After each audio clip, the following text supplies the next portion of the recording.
నువ్వు జాబ్ చేసిన already job చేసిన వాడు జాబ్ కల్చర్ గురించి ఒకసారి చెప్పన్నా. ప్రతి ఒక్కరు అయితే ఎడ్యుకేషన్ అయిపోయినాక జాబ్ అయితే ఖచ్చితంగా చేయాలి. లైఫ్లో కొన్ని తెలియాలి అంటే కష్టాలు, బాధలు, సంతోషాలు తెలియాలంటే జాబ్ అయితే పక్క చేయాలి. డైరెక్ట్ రంగుల ప్రపంచంలో దిగొద్దు. నేను జాబ్ చేసేటప్పుడు లిటరలీ చెప్పాలంటే ₹2 రెజ్యూమ్ పెట్టుకొని కొన్ని 100 కిలోమీటర్లు నడిచిన రోజులు ఉన్నాయి. జాబ్ కొట్టాలి, ఏదో సాధించాలి, అట్లా తిరిగినాము, అట్లా కష్టపడ్డాము, జాబ్ కొట్టినా నా కష్టం బలికింది. జాబ్ అంటే అంత ఈజీ కాదు. అందరు జాబ్ అంటే ఏదో అనుకుంటారు. ప్రెసెంట్ అయితే చాలా నిరుద్యోగాలు ఉన్నాయి, లే ఆఫ్స్ అవుతున్నాయి. రీసెంట్ గా TCS లో ఒక వీడియో చూసిన. TCS ముంగట ఇట్లా పెద్ద లైన్ కట్టారు.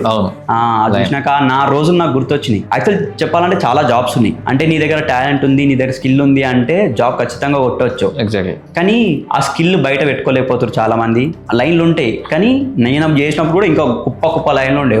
నేను పొద్దున పోతే రాత్రి 9:30, 10:30 అవుతుండే ఇంటర్వ్యూ పోతే. అయినా క్రాక్ చేస్తుండే, జాబ్లు కొట్టినా. నాకు కాగ్నిజెంట్లో 10+ years ఎక్స్పీరియన్స్ ఉంది. ఫస్ట్ సాలరీ ఎంత ఉండే? నా ఫస్ట్ శాలరీ నేను 4,000తో స్టార్ట్ చేసిన. దాని తర్వాత 7,000, దాని తర్వాత 11,000, దాని తర్వాత 15,000. లాస్ట్ ఈవెంట్ కాగ్నిజెంట్ వెళ్ళిపోయేటప్పుడు 30,000. అదే నా ఫస్ట్, అదే నా లాస్ట్.